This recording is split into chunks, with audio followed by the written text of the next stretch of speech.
Millennium Bharat बस में आपका स्वागत है। मैं हूं तानिया माथुर नई दिल्ली से और आप देख रहे हैं मिलेनियम न्यूज चैनल 24।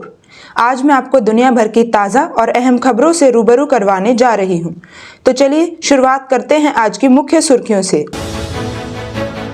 देश ने आज़ादी, दिल्ली से मुंबई तक तिरंगे की रोशनी में नहाया देश, सजाई गई ऐतिहासिक इमारतें, देखे तस्वीर। किश्तवाड़ में लापता लोगों की तलाश तेज, मलबे में जिंदगी तलाश रहे सेना के 300 जवान, 46 की मौत। अब 3000 में साल भर नेशनल हाईवे पर सफर, जानिए फास्टैग एनुअल पास के फायदे। पार्टियों को पहले ही दे चुके हैं वोटरों का डाटा, अब सार्वजनिक भी कर देंगे एससी के आदेश पर ईसी का जवाब।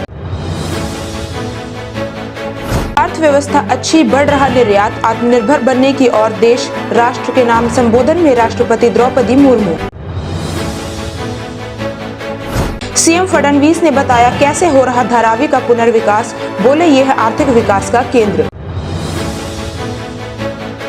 बांग्लादेशी घुसपैठियों को निकालने के अभियान पर रोक नहीं, सुप्रीम कोर्ट ने क्यों खारिज की याचिका। अचानक बाजार में तूफानी तेज, बड़े शेयरों ने संभाला मोर्चा, सेंसेक्स 746 अंक उछला।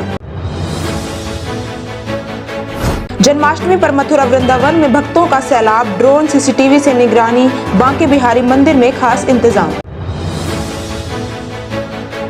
भारत से क्यों मुंह फुलाए बैठे हैं ट्रंप, पूर्व राजनयिक ने बताई पीछे की कहानी। सरकारी वेबसाइटों पर साइबर हमला, एनआईए ने दाखिल की चार्जशीट। रजनीकांत की एंट्री और वक्त रुक गया, कूली देखने आए दर्शकों ने सुपरस्टार की एंट्री का ऐसे मनाया जश्न। टाइगर 3 से भी 2 कदम आगे निकली वॉर 2, जाने कैसी है ऋतिक रोशन और कियारा आडवाणी की फिल्म। मैंने बेवकूफी भरी बातें की, बिपाशा बसु पर किए कमेंट के लिए मृणाल ठाकुर ने मांगी माफी।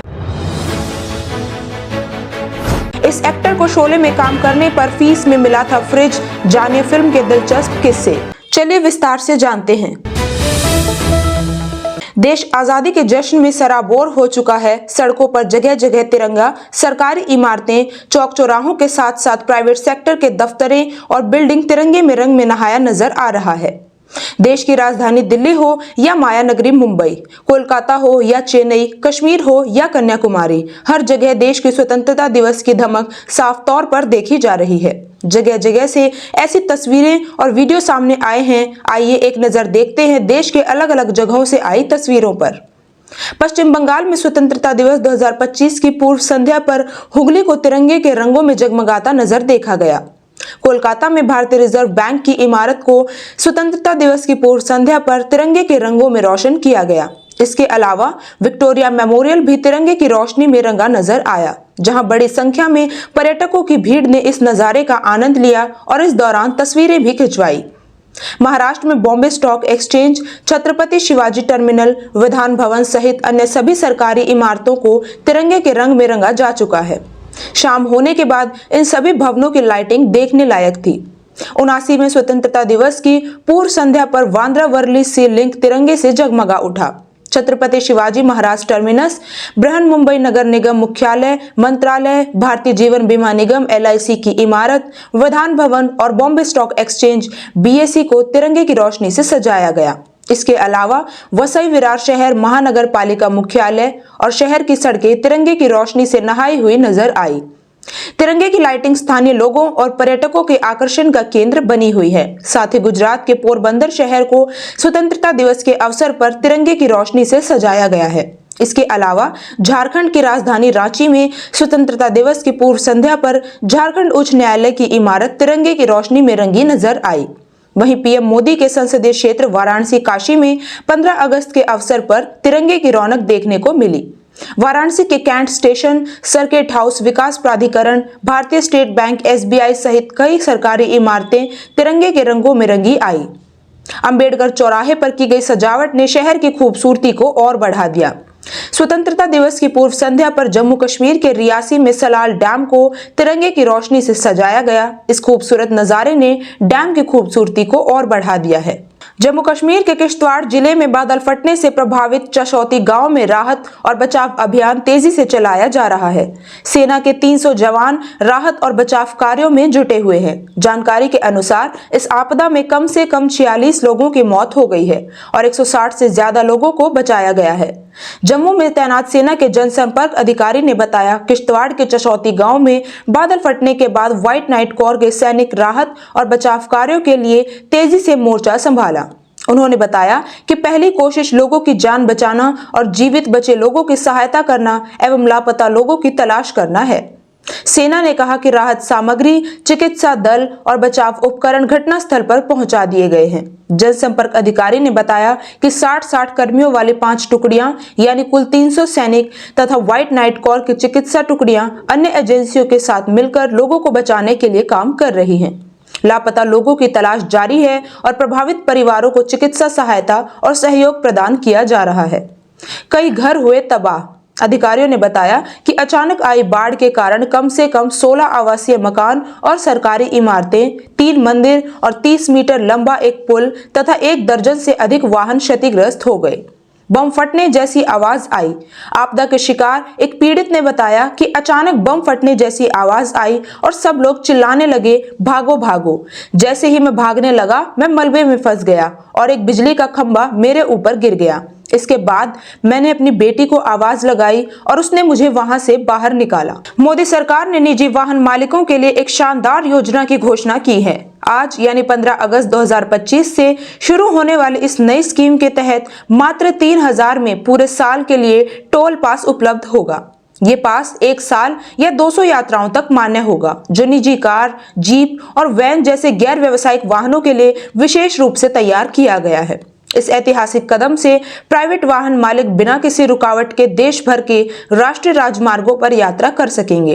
ये वार्षिक फास्टैग योजना उन लोगों के लिए वरदान साबित होगी जो बार बार टोल प्लाजा से गुजरते हैं, खासकर उन लोगों के लिए जिनके घर के 60 किलोमीटर के दायरे में टोल प्लाजा है। अब हर बार टोल शुल्क देने की जरूरत नहीं होगी, क्योंकि ये पास एक मुश्त भुगतान के साथ पूरे साल की यात्रा को आसान बनाएगा। फास्टैग एनुअल पास। फास्टैग वार्षिक पास से संबंधित प्रश्न और उत्तर। वार्षिक पास कहां से प्राप्त किया जा सकता है? वार्षिक पास केवल नेशनल हाईवे ट्रैवल ऐप और राष्ट्रीय राजमार्ग प्राधिकरण NHAI की आधिकारिक वेबसाइट के माध्यम से खरीदा जा सकता है। वार्षिक पास को कैसे सक्रिय किया जाएगा? पास को सक्रिय करने के लिए वाहन और फास्टैग की पात्रता का सत्यापन किया जाएगा। सत्यापन पूरा होने के बाद उपयोगकर्ता को नेशनल हाईवे ट्रैवल ऐप या NHAI वेबसाइट के माध्यम से 3000 का भुगतान करना होगा। भुगतान की पुष्टि होने पर पास पंजीकृत फास्टैग पर तुरंत सक्रिय हो जाएगा। यदि पहले से फास्टैग है तो क्या नया पास लेना जरूरी है? नहीं। यदि आपके पास मौजूदा फास्टैग पात्रता मानदंडों को पूरा करता है तो उसी फास्टैग पर वार्षिक पास सक्रिय किया जा सकता है। नया फास्टैग लेने की आवश्यकता नहीं है। ये किन टोल प्लाजा पर मान्य होगा? ये वार्षिक पास केवल राष्ट्रीय राजमार्गों और राष्ट्रीय एक्सप्रेसवे पर स्थित टोल प्लाजा पर मान्य होगा। राज्य सरकार या स्थानीय निकायों द्वारा संचालित टोल प्लाजा और सामान्य फास्टैग शुल्क लागू होगा। वार्षिक पास की वैधता क्या है? पास 1 वर्ष या 200 यात्राओं जो पहले पूरा हो तक वैध रहेगा। वैधता समाप्त होने पर यह स्वचालित रूप से सामान्य फास्टैग में परिवर्तित हो जाएगा। पुनः सक्रियकरण पर फिर से 1 वर्ष या 200 यात्राओं की वैधता प्राप्त होगी। क्या यह पास सभी प्रकार के वाहनों के लिए उपलब्ध है? नहीं, ये पास केवल निजी गैर वाणिज्यिक वाहनों जैसे कार, जीप और वैन के लिए है। यदि इसका उपयोग किसी वाणिज्यिक वाहन में किया गया तो यह पास तुरंत निष्क्रिय हो जाएगा। क्या वार्षिक पास को स्थानांतरित किया जा सकता है? नहीं, यह पास गैर हस्तांतरणीय है और केवल उसी वाहन के लिए मान्य है जिसके लिए फास्टैग पंजीकृत और चिपकाया गया है। बिहार में चल रही स्पेशल इंसेंटिव रिवीजन SIR पर सुप्रीम कोर्ट ने गुरुवार को बड़ा आदेश देते हुए चुनाव आयोग के कारण सहित सभी जानकारी देने की बात कही। सुप्रीम कोर्ट ने चुनाव आयोग से कहा कि वो मंगलवार तक बिहार के ड्राफ्ट मतदाता सूची से हटाए गए 65 लाख लोगों का ब्यौरा वेबसाइट पर डालें।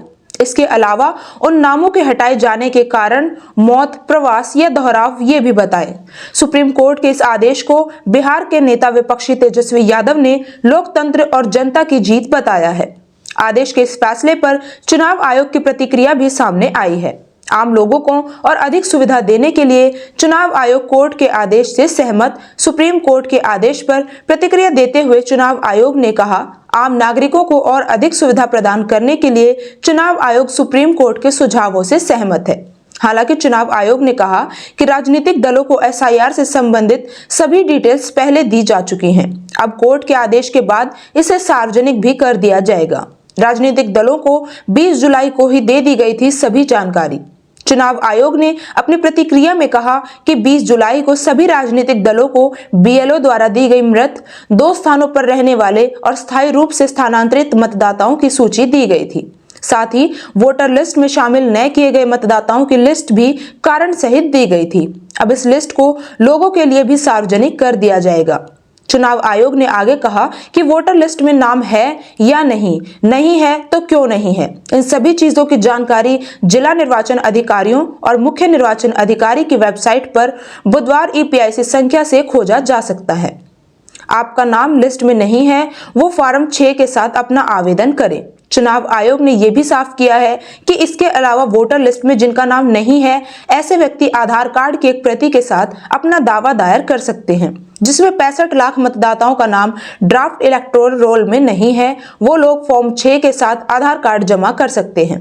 मालूम हो कि बिहार एसआईआर के मामले में गुरुवार को सुप्रीम कोर्ट में तीसरे दिन भी सुनवाई हुई। जस्टिस सूर्यकांत और जस्टिस जयमाला बागची की बेंच में चली सुनवाई के बाद डिटेल्स जारी किए जाने का अंतरिम आदेश आया है। स्वतंत्रता दिवस की पूर्व संध्या पर राष्ट्रपति द्रौपदी मुर्मू ने गुरुवार शाम राष्ट्र को संबोधित किया।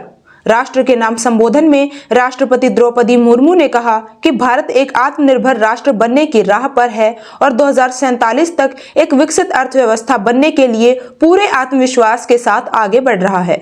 मुर्मू ने 79वें स्वतंत्रता दिवस की पूर्व संध्या पर राष्ट्र के नाम अपने संबोधन में कहा कि देश की अर्थव्यवस्था अच्छी स्थिति में है, महंगाई नियंत्रण में है और निर्यात बढ़ रहा है। राष्ट्रपति ने कहा, विदेशी शासन के लंबे वर्षों के बाद स्वतंत्रता के समय भारत भीषण गरीबी में था, लेकिन उसके बाद के 78 वर्षों में हमने सभी क्षेत्रों में असाधारण प्रगति की है। भारत एक आत्मनिर्भर राष्ट्र बनने की राह पर है और पूरे आत्मविश्वास के साथ आगे बढ़ रहा है। उन्होंने कहा कि आर्थिक क्षेत्र में भारत की उपलब्धियां और भी उल्लेखनीय हैं। पिछले वित्त वर्ष में सकल घरेलू उत्पाद जीडीपी में 6.5% की वृद्धि हुई। इससे भारत दुनिया की प्रमुख अर्थव्यवस्थाओं में सबसे तेजी से बढ़ने वाला देश बन गया है। मुर्मू ने कहा, वैश्विक अर्थव्यवस्था में तनाव के बावजूद घरेलू मांग तेजी से बढ़ रही है, मुद्रास्फीति काबू में है, निर्यात बढ़ रहा है। सभी प्रमुख संकेतक अर्थव्यवस्था की मजबूती की ओर इशारा कर रहे हैं।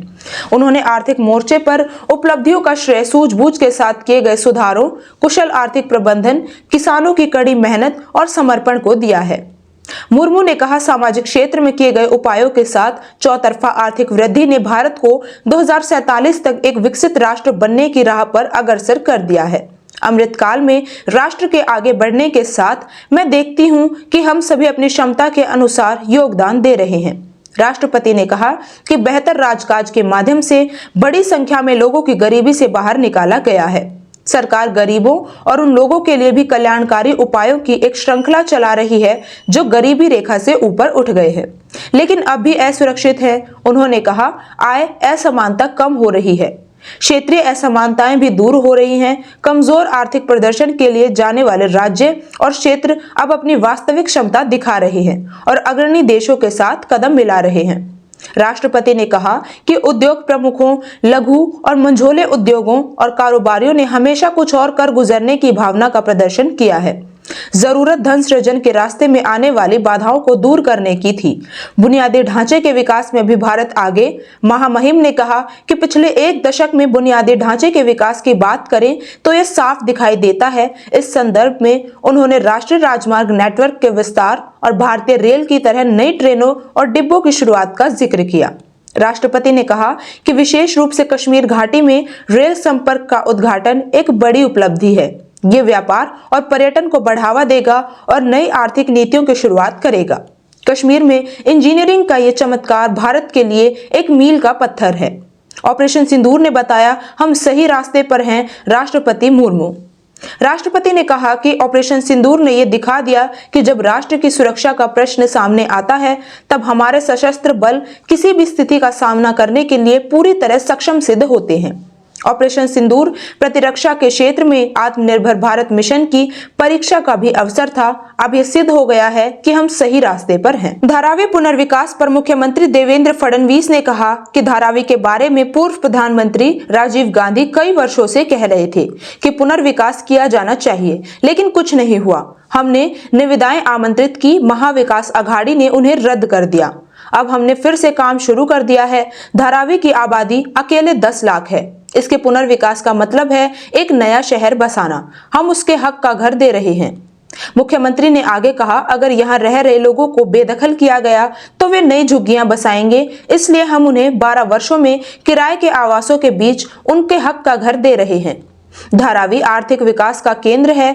धारावी में उद्योग के बड़े काम हो रहे हैं। सिर्फ घर देने से धारावी सफल नहीं होगी, उनका व्यवसाय और कला आपस में जुड़े हुए हैं। वहीं चमड़े का काम होता है और दूसरे भी उद्योग हैं, इसलिए पूरी श्रृंखला स्थापित की जानी चाहिए। 5 वर्षों तक कोई कर नहीं वसूला जाना चाहिए। इसका नतीजा ये होगा कि धारावी में एक औद्योगिक एस्टेट बनाया जाएगा।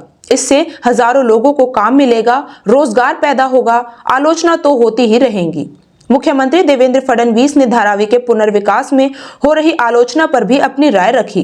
उन्होंने कहा कि लोग आलोचना करते हैं, लेकिन दुनिया में ऐसा कोई निर्माण नहीं है जो आलोचना के बिना पूरा न हुआ हो। आलोचनाओं से रुकेंगे नहीं। बीडीडी के दौरान खूब अपमान सहना पड़ा, लेकिन आज सरकार के कामकाज पर लोगों का भरोसा बढ़ गया है। वहीं उप मुख्यमंत्री अजित पवार ने बीडीडी निर्वासियों को बधाई दी और मुंबई में रुकी हुई धारावी पुनर्विकास परियोजना को लेकर एक बड़ा वादा भी किया। महायुति सरकार धारावी का सपना पूरा करेगी, उप मुख्यमंत्री अजित पवार। अजित पवार ने कहा कि सरकार की नीतियों के कारण कई रुकी हुई परियोजनाएं पूरी होंगी और मुंबई झुग्गी झोंपड़ी मुक्त होने की ओर अग्रसर होंगी। ठाकरे गुट के नेता और विधायक सचिन अहीर का नाम लेते हुए अजित पवार ने कहा, सचिन अहीर, आप जहां भी हैं हमारे साथ मिलकर काम किया है। जिस तरह बीडीडी चौल के निवासियों का घर का सपना पूरा हुआ, उसी तरह मैं मुख्यमंत्री, उप मुख्यमंत्री और सभी को साक्षी रखते हुए हूं, कुछ ही वर्षों में धारावी का सपना भी पूरा होगा। कोई कुछ भी कहे, महायुति सरकार ये जरूर करके दिखाएगी। सुप्रीम कोर्ट ने भारत में रह रहे अवैध बांग्लादेशी प्रवासियों के खिलाफ अभियान पर अंतरिम रोक लगाने से इनकार कर दिया है। सुप्रीम कोर्ट में जस्टिस सूर्यकांत ने कहा, अगर कोई घुसपैठिया अवैध रूप से आएगा तो क्या होगा? अगर आप उन्हें हिरासत में नहीं लेंगे तो इस दीवार पर लिखा है कि वे गायब हो जाएंगे। सुप्रीम कोर्ट ने कहा वो इस मामले में जल्द ही सुनवाई करेगा। हालांकि सुप्रीम कोर्ट ने प्रशांत भूषण के माध्यम से पश्चिमी बंगाल प्रवासी श्रमिक कल्याण बोर्ड द्वारा दायर याचिका पर सभी राज्यों को नोटिस जारी किया है। सुप्रीम कोर्ट ने एक याचिका पर राज्यों से जवाब मांगा है, जिसमें आरोप लगाया गया है कि बंगाली मुसलमानों को राज्य पुलिस द्वारा केवल इस संदेह पर बेतरतीब ढंग से उठाया जा रहा है कि वे बांग्लादेशी विदेशी नागरिक हैं। याचिकाकर्ताओं की ओर से प्रशांत भूषण ने कहा, कोई भी पुलिस किसी व्यक्ति को सिर्फ विदेशी होने के संदेह पर हिरासत में नहीं ले सकती है। सुप्रीम कोर्ट ने राष्ट्रीयता सत्यापन के दौरान बंगाली मुस्लिम प्रवासियों की हिरासत पर अंतरिम रोक लगाने से इनकार करते हुए टिप्पणी की कि अगर कोई घुसपैठिया अवैध रूप से घुस आए तो क्या होगा? अगर आप उन्हें हिरासत में नहीं लेंगे तो ये तय है कि वे गायब हो जाएंगे। पश्चिम बंगाल प्रवासी श्रमिक कल्याण बोर्ड ने बंगाली प्रवासी श्रमिकों को कथित तौर पर हिरासत में लेने और बांग्लादेश वापस भेजने के खिलाफ सुप्रीम कोर्ट का रुख किया है। जस्टिस सूर्यकांत और जस्टिस जयमाला बागची की पीठ मामले की सुनवाई कर रही है। वकील प्रशांत भूषण ने कहा, सत्यापन से पता चलता है कि वे भारत के नागरिक हैं। कुछ मामलों में जब बांग्लादेश ने कहा कि वे हमारे नागरिक नहीं हैं, तो लोगों को वापस लाया गया। जस्टिस कांत ने कहा, आप जिन निर्देशों की मांग कर रहे हैं उनका पालन कैसे किया जा सकता है? मान लीजिए कोई व्यक्ति अवैध रूप से भारत आया है, तो उस स्थिति में कैसे निपटा जाए? अगर उसे हिरासत में नहीं लिया गया तो वो गायब हो जाएगा। वास्तविक श्रमिकों के लिए किसी व्यवस्था की आवश्यकता है, या तो मूल राज्य किसी प्रकार का कार्ड जारी कर सकता है और स्थानीय पुलिस इसे प्रथम दृष्टया उसके आजीविका के लिए आने के परिणाम के रूप में स्वीकार कर सकती है। टाटा कैपिटल को भारतीय बाजार रेगुलेटर यानी सेबी से शेयर बाजार में उतरने की मंजूरी मिलने के 1 महीने से कुछ ज्यादा समय में इस नॉन बैंकिंग फाइनेंस कंपनी ने सोमवार को अनिवार्य लिस्टिंग के लिए अपने अपडेटेड ड्राफ्ट पेपर्स दाखिल कर दिए हैं। इस गैर बैंकिंग वित्तीय कंपनी के आईपीओ में Tata Sons Private Limited 23 crore share बेचेगी, जबकि International Finance Corporation 3.58 crore share और बेचेगा। कंपनी नई पूंजी जुटाने के जरिए 21 करोड़ शेयर भी जारी करेगी। मिलेनियम प्रॉफिट ने पहले ही इस ऑफर के बारे में विस्तृत जानकारी दे दी थी। वर्तमान में टाटा सन्स के पास इस एनबीएफसी में पूरी तरह से डाइल्यूटेड आधार पर 88.6% हिस्सेदारी है, जबकि टाटा समूह की अन्य कंपनियों के पास 7% हिस्सेदारी है। आईएफसी के पास वर्तमान में कंपनी में 1.8% हिस्सेदारी के बराबर 7.16 करोड़ शेयर हैं। आईपीओ के पैसे का इस्तेमाल। टाटा कैपिटल का प्रस्ताव है कि नए पब्लिक इश्यू से प्राप्त राशि का उपयोग अपने टियर 1 पूंजी आधार को बढ़ाने के लिए किया जाए, ताकि व्यवसाय के विकास से उत्पन्न होने वाली भविष्य की पूंजी आवश्यकताओं, जिसमें आगे उधार देना भी शामिल है, को पूरा किया जा सके। Kotak Mahindra capital company, axis capital limited, BNP Paribas, city group global markets India private limited और एचडीएफसी बैंक लिमिटेड इस निर्गम के बुक रनिंग लीड मैनेजर हैं। टाटा कैपिटल ने बाजार में अपनी शुरुआत से पहले कोई प्री आईपीओ प्लेसमेंट की योजना नहीं बनाई है। आईपीओ की राह। पिछले महीने टाटा कैपिटल के बोर्ड ने राइट्स इशू के जरिए 1752 करोड़ रुपए और बॉन्ड के जरिए 30,000 करोड़ रुपए तक जुटाने की मंजूरी दी थी। इससे पहले कंपनी ने फरवरी के अंत में राइट्स इशू के जरिए 1500 करोड़ रुपए जुटाए थे।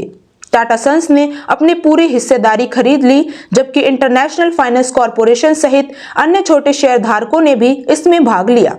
कंपनी ने कहा वह इस राशि का इस्तेमाल आगे और उधार देने और अपने लेवरेज रेशियो में सुधार के लिए करेगी। मिलेनियम प्रॉफिट ने पिछले महीने बताया था कि टाटा कैपिटल ने गोपनीय रूप से दायर किए गए ड्राफ्ट पेपर्स को देश के मार्केट रेगुलेटर ने मंजूरी दे दी है। टाटा समूह की वित्तीय सेवा शाखा लंबे समय से पब्लिक लिस्टिंग की तैयारी कर रही थी और टाटा मोटर्स फाइनेंस के साथ विलय के लिए एनसीएलटी की मंजूरी मिलने के बाद बाजार नियामक के पास प्रारंभिक दस्तावेज दाखिल करने की योजना बना रही थी। लिस्टिंग के बाद टाटा कैपिटल सार्वजनिक रूप से कारोबार करने वाली टाटा समूह की 17वीं कंपनी होगी। वित्तीय वर्ष 2025 के लिए टाटा की वित्तीय सेवा शाखा ने 3655 करोड़ रुपए का लाभ दर्ज किया, जो पिछले वित्तीय वर्ष के 3327 करोड़ से अधिक है, जबकि इसकी आय 18,175 करोड़ रुपए से बढ़कर 28,313 करोड़ रुपए हो गई है। रंगीन झंडों और मंदिरों पर चमकते फूलों के बीच मथुरा वृंदावन ने अपनी रोशनी से पूरे ब्रज को रोशन कर दिया है। जन्माष्टमी 2025, जो कि 16 अगस्त शनिवार को मनाई जाएगी, इन पावन स्थलों पर पहले से ही आध्यात्मिक और सांस्कृतिक उत्साह की लहरें उठ रही हैं। 10 दिन पहले से शुरू हो चुकी तैयारियों में मंदिरों के प्राचीरों पर रोशनी और फूलों की सजावट से लेकर रासलीला, भजन कीर्तन और धार्मिक प्रवचनों का आयोजन हो रहा है। ब्रज तीर्थ विकास परिषद ने श्री कृष्णोत्सव के तहत 15 से 17 अगस्त तक 3 दिवसीय महोत्सव का आयोजन किया है, जिसमें भक्तिमय रस भरित झांकियां, पारंपरिक नृत्य और संगीत की धूम रहेगी। लाखों लोगों को पहुंचने की उम्मीद। इस बार मथुरा और वृंदावन में जन्माष्टमी पर 50 लाख श्रद्धालुओं के आने की उम्मीद है, जो पिछले वर्ष के 42 लाख की तुलना में बहुत अधिक है। ऐसे में प्रशासन ने विशेष सावधानी बरती है। 150 से अधिक सीसीटीवी कैमरे और एआई सक्षम ड्रोन कैमरे की तैनाती की गई है। भारी पुलिस बल की तैनाती की गई है। प्रमुख मंदिरों और संवेदनशील इलाकों में सुरक्षा व्यवस्था जमीनी स्तर तक तेज की गई है। श्रद्धालुओं की भीड़ को नियंत्रित करने के लिए योजनाएं बनाई गई हैं, जैसे मंदिर को सेक्टर और जोन में बांटा गया है। होल्डिंग क्षेत्र का निर्माण किया गया है और सीसीटीवी व कॉल सेंटर द्वारा रियल टाइम निगरानी की जा रही है। Traffic advisory. बाहर से आने वालों के लिए प्रशासन अलर्ट। भारी जाम और भारी भीड़ को पूरे ध्यान में रखते हुए प्रशासन ने ट्रैफिक एडवाइजरी जारी की है। बाहर के वाहनों के लिए प्रवेश प्रतिबंधित कर दिया गया है, खासकर मंदिरों के आसपास के क्षेत्रों में। साथ ही यात्रियों को सलाह दी गई है कि वे ट्रेन शेड्यूल पहले से जांचें, क्योंकि विशेष ट्रेनों की व्यवस्था की गई है। दिल्ली, लखनऊ, वाराणसी, जयपुर, आगरा जैसे शहरों से जन्माष्टमी के अवसर पर यात्रियों की सुविधा हेतु ट्रेनें चल रही हैं। मंगला आरती। साल में सिर्फ एक बार होता है आयोजन। वृंदावन के बांके बिहारी मंदिर में जन्माष्टमी के दिन एक बहुत ही दिव्य रूहानी आयोजन होता है, मंगला आरती, जो पूरे वर्ष में केवल एक ही बार होती है, और वो भी जन्माष्टमी की रात सुबह 3 बजे होती है। केवल 500 श्रद्धालुओं को आरती में शामिल होने की अनुमति होती है। होमिंग एरिया बनाए गए हैं मंदिर से प्रेम मंदिर तक, ताकि श्रद्धालु व्यवस्थित रूप से प्रवेश कर सके और बाहर निकल सके, जिससे जाम और भीड़ को परेशानी से कम हो। जन्माष्टमी 2025 मथुरा वृंदावन में केवल धार्मिक त्योहार नहीं, बल्कि सुरक्षा और आयोजन का एक आदर्श उदाहरण बनने जा रहा है। 10 दिनों से चल रही सांस्कृतिक तैयारियां, 5 मिलियन से अधिक भक्तों की उम्मीद, एआई व सीसीटीवी से लैस आधुनिक सुरक्षा प्रबंधन इसे अद्वितीय बना रहे हैं। ट्रैफिक एडवाइजरी और खास ट्रेन सेवा श्रद्धालुओं की सुविधा का ध्यान रख रही है। अमेरिका के राष्ट्रपति डोनाल्ड ट्रंप ने भारत पर अतिरिक्त 25% टैरिफ लगाकर ये साफ कर दिया कि वो किसी न किसी बात से खींचे हुए हैं। ऐसा कहना है कि कनाडा में रहे पूर्व राजनयिक विकास स्वरूप का। उन्होंने कहा, मुझे ऐसा लगता है कि डोनाल्ड ट्रंप इस साल मई में हुए सैन्य संघर्ष के बाद पाकिस्तान के साथ शांति समझौते में अपनी तथाकथित भूमिका की अनदेखी करने के कारण भारत से नाराज हैं। पूर्व राजनयिक ने पाकिस्तान के साथ अमेरिका के मौजूदा संबंधों को बड़े पैमाने पर वित्तीय हितों से प्रेरित एक अल्पकालिक सामरिक व्यवस्था के रूप में सबके सामने रखा है। साथ ही उन्होंने इस बात पर भी जोर दिया कि अमेरिका भारत संबंध रणनीतिक बने रहेंगे। उन्होंने इस इंटरव्यू के दौरान कहा कि हमें यह समझने की जरूरत है कि आखिर ये टैरिफ क्यों लगाई गई है। एक तो ये ट्रंप भारत से खुश नहीं है। वो इसलिए खुश नहीं है क्योंकि हम ब्रिक्स के सदस्य हैं। उनको ऐसा लगता है कि ब्रिक्स का ऐसा देशों का समूह है जो अमेरिका विरोधी है और ये आगे चलकर अमेरिकी डॉलर को बड़ी चुनौती दे सकता है। ट्रंप को लगता है कि भारत को ब्रिक्स का सदस्य नहीं होना चाहिए। स्वरूप के अनुसार इसका दूसरा कारण मई में ऑपरेशन सिंदूर के बाद पाकिस्तान के साथ शांति समझौता करने के लिए ट्रंप को श्रेय देने से नई दिल्ली का इनकार है। नई दिल्ली शुरू से ही कहती है कि अमेरिका ने युद्ध विराम वार्ता में कोई भूमिका नहीं निभाई, क्योंकि भारत बाहरी मध्यस्थता को स्वीकार नहीं करता है। पाकिस्तान के सैन्य संचालन महानिदेशक के अनुरोध पर दोनों देशों के सशस्त्र बलों के बीच सीधे तौर पर संघर्ष विराम की मध्यस्थता की गई थी।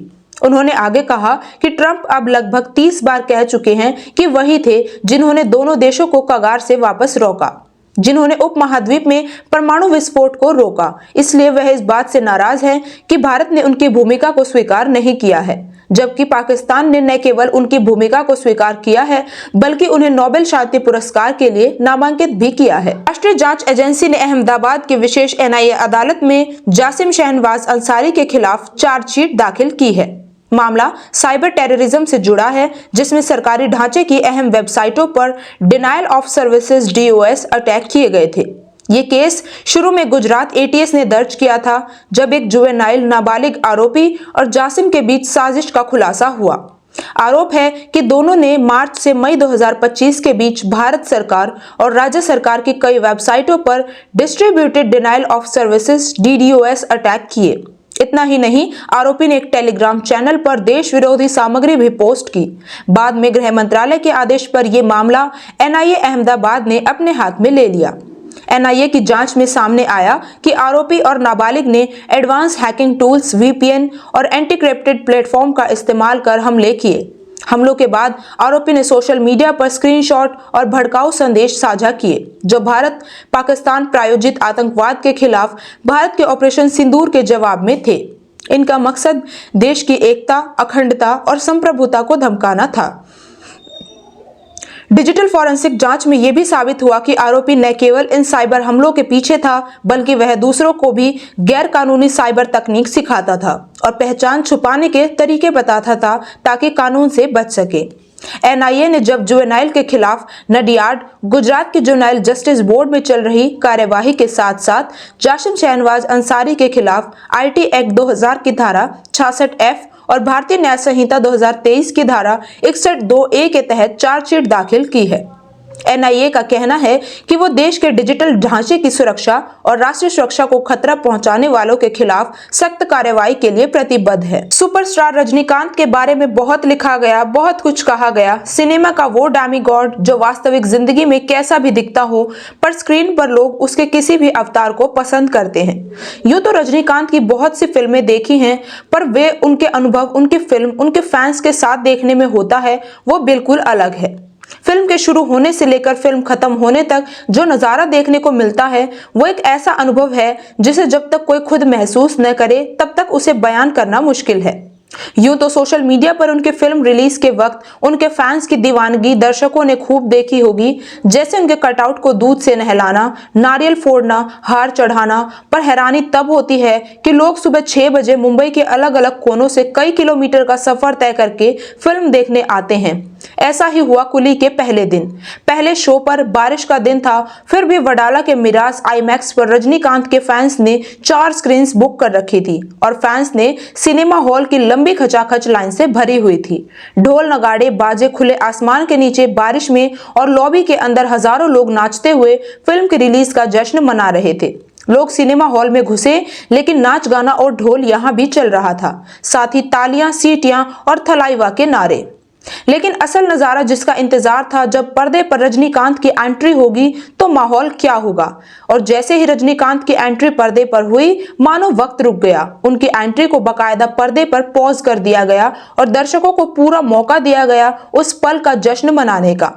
एक बार फिर सिनेमा घर की लाइट जला दी गई, ढोल फिर से बजने लगे, लोग सीटों से उठकर नाचने लगे। कुछ वक्त बाद फिल्म को फिर से शुरू किया गया, पर फैंस का शोर जारी था। जैसे ही रजनीकांत स्क्रीन पर गाने पर नाचते नजर आए, एक बार फिर फैंस सीट से उठ खड़े हुए। सीट से लेकर आइल और स्क्रीन के पास लोग नाचने लगे।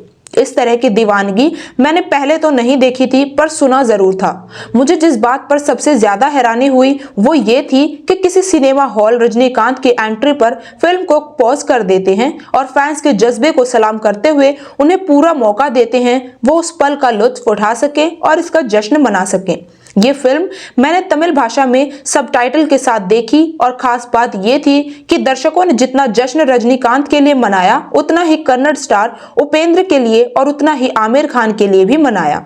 आज कुली का ये अनुभव अलग और नायाब था। ऋतिक रोशन, कियारा आडवाणी, जूनियर एनटीआर, अनिल कपूर और आशुतोष राणा की वॉर 2 फिल्म रिलीज हो गई है।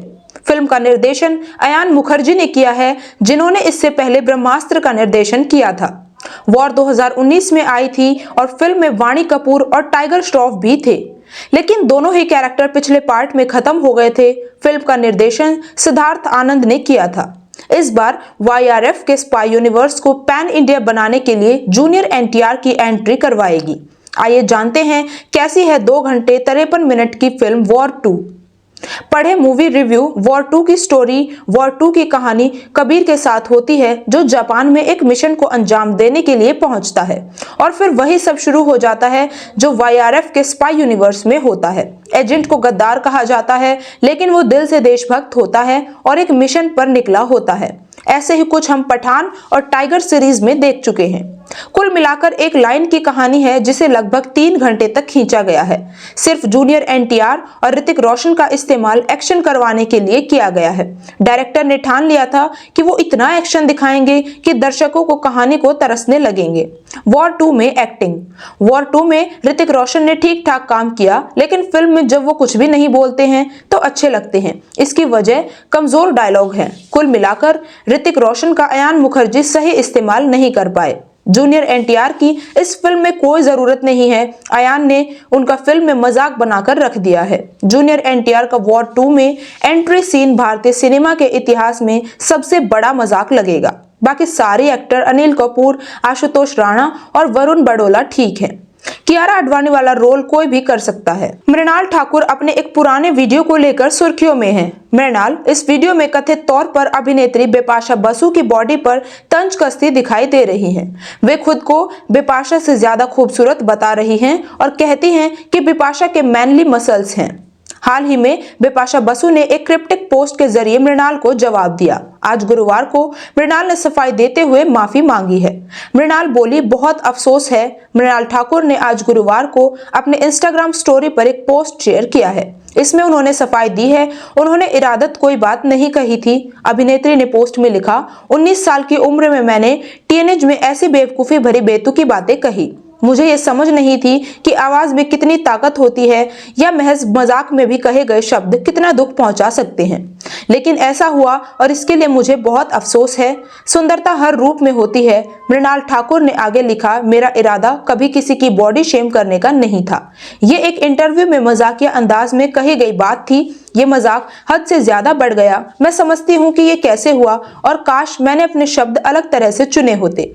समय के साथ मैं ये समझने लगी हूँ कि सुंदरता हर रूप में होती है और अब मैं इसी को सच में महत्व देती हूँ।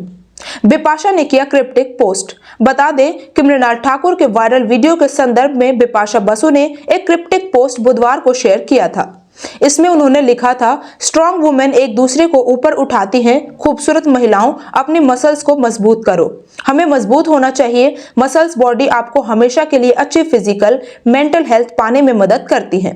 इस पुरानी सोच को तोड़ो कि स्ट्रॉन्ग दिखना या फिजिकली फिट होना बहुत जरूरी है। फिल्म शोले ने अपने रिलीज के 50 साल पूरे कर लिए हैं। ये फिल्म साल 1975 में आजादी के पर्व 15 अगस्त पर रिलीज हुई थी। रमेश सिप्पी के निर्देशन में बने इस फिल्म में अमिताभ बच्चन, धर्मेंद्र, हेमा मालिनी, जया बच्चन, संजीव कुमार और अमजद खान जैसे सितारे नजर आए। फिल्म कहानी से लेकर संवाद तक हर कसौटी पर खरी उतरी और यही वजह है आज भी शोले की दीवानगी कम नहीं हुई है। फिल्म की 50वीं वर्षगांठ पर जानते हैं इससे जुड़े कुछ फैक्ट्स। सलीम जावेद ने लिखी स्क्रिप्ट। फिल्म शोले की कहानी उस समय की सबसे मशहूर जोड़ी सलीम खान और जावेद अख्तर ने लिखी थी। सलीम जावेद के नाम से मशहूर इस जोड़ी ने फिल्म जगत को दीवार, जंजीर, डॉन, यादों की बारात, शान जैसी कई अनमोल फिल्में दी हैं। शोले कहानी पर फिल्म बनाने के लिए सलीम जावेद ने पहले प्रकाश मेहरा को अप्रोच किया था। प्रकाश मेहरा ने बिजी शेड्यूल का हवाला देते हुए फिल्म को डायरेक्ट करने से मना कर दिया। इसके बाद ये फिल्म डायरेक्टर रमेश सिप्पी की झोली में जा गिरी। सचमुच में था डाकू गब्बर। गब्बर नाम का डाकू सचमुच में चंबल घाटी में हुआ था। उसके जीवन पर जया भाटुडी के पिता ने अभिशप्त चंबल नामक किताब लिखी थी। वो पुलिस वालों को पकड़कर नाक कान काटकर छोड़ देता था। फिल्म का गब्बर उसी से प्रेरित था। पूरी शूटिंग में एक बार भी नहीं धुली गब्बर की खाकी वर्दी। गब्बर सिंह की खाकी वर्दी को मुंबई के चोर बाजार से खरीदा गया था। गब्बर को गंदे डाकू का लुक देने के लिए पूरी शूटिंग के दौरान वर्दी को एक बार भी नहीं धुला गया। सचिन पिलगांवकर को फीस मिला फ्रिज। कहा जाता है कि अभिनेता सचिन को इस फिल्म में अभिनय करने के लिए फीस के तौर पर पैसे नहीं दिए गए थे। उन्हें बतौर फीस फ्रिज मिला था। वे फिल्म में अमजद के रोल में नजर आए थे। फिलहाल के लिए बस इतना ही। हमें देखने के लिए धन्यवाद। देश दुनिया की हर ताजा खबर से जुड़े रहने के लिए हमारे साथ बने रहिए। लेटेस्ट अपडेट्स के लिए हमें फेसबुक, ट्विटर, इंस्टाग्राम और टिकटॉक पर मिलेनियम न्यूज 24 के नाम से फॉलो करें। हमारा यूट्यूब चैनल मिलेनियम न्यूज 24 भी जरूर देखें। आप हमें एंड्रॉइड और iOS devices, Apple TV, roku TV, Amazon fire TV और सभी स्मार्ट टीवी प्लेटफॉर्म्स पर भी देख सकते हैं। मनोरंजन और खबरों की दुनिया का आनंद लें मिलेनियम टीवी ऐप्स के साथ। एंड्रॉइड के लिए मिलेनियम टीवी USA और गूगल पर मिलेनियम न्यूज डाउनलोड करें। मिलेनियम न्यूज 24 का हिस्सा बनने के लिए आपका धन्यवाद।